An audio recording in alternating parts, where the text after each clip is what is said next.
Saya nak titip pada tuan-tuan untuk mengamalkan dua ayat yang terakhir daripada surah Taubah. Tuan-tuan baca sebelum nak tidur malam, baca 11 kali.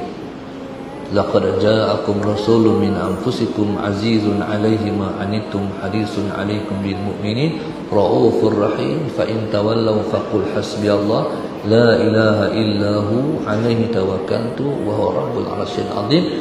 Saya ijazahkan amalan untuk ini amalan tuan-tuan semua, sama ada yang depan mata saya ataupun dalam live.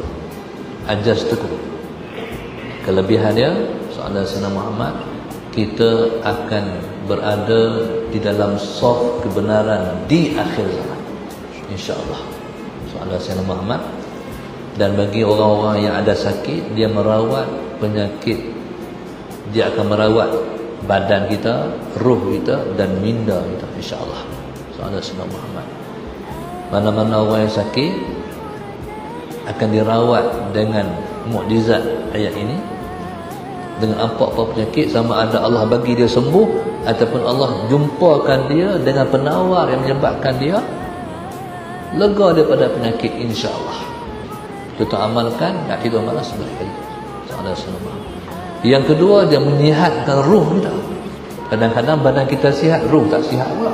Tu malas nak bangkit tahajud, malas nak pergi sembahyang jemaah, sebab kita tak sihat ruh kita. Yang ketiga, Allah bagi sihat minda kita. Tak ada stres, tak ada tension, tak ada tekanan, insya-Allah. Pelik ayat ni, insya-Allah. Jadi, mailah macam mana keadaan situasi yang berdepan ni. Stres tak ada, tension tak ada, insya-Allah. Alhamdulillah. Nak tidur malam, nak tidur baru baca, jangan baca maghrib.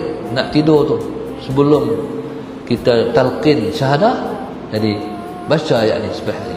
Allah Sayyidina Muhammad, dan tuan-tuan akan bangkit segar. Tuan-tuan amal seminggu pun dah rasa kesan dia. Kalau tak tidur malam, walaupun tidur malam soalan Sayyidina Muhammad tak cukup, tapi Tuhan bagi cukup, rasa cukup. Soalan Sayyidina Muhammad. Kalau nak tidur lama sangat, Tuhan tak nak. Kalau nak tidur lama sangat, tak boleh pi 4 jam dah. Faham tak? Dia kawal tidur kita, soalan Sayyidina Muhammad. Kalau tidur tak cukup pun dia bagi cukup. Ini kelebihan membaca ayat laqad ja'akum tu. Jadi laqad ja'akum yang tuan-tuan baca lepas sembahyang tu, hak tu faedah lain. Hak ni laqad ja'akum yang saya masukkan kelebihan tu. Soalan Sayyidina Muhammad. Allahumma shalli ala Sayyidina Muhammad. Sebelum daripada itu, kalau tuan-tuan, kalau kita faham tentang komputer, kalau komputer ni kita nak format komputer kita, kita kena buang virus dulu kan, antivirus. Itulah amalan. Dia buang penyakit-penyakit dalam badan kita, dia buat perisian baru. Berarti kita akan jadi orang baru, orang yang sentiasa baru, insya-Allah. Tuan-tuan, akidah kita, iman kita dan sebagainya akan sentiasa meningkat dan ditingkatkan oleh Allah Subhanahu wa taala, insya-Allah.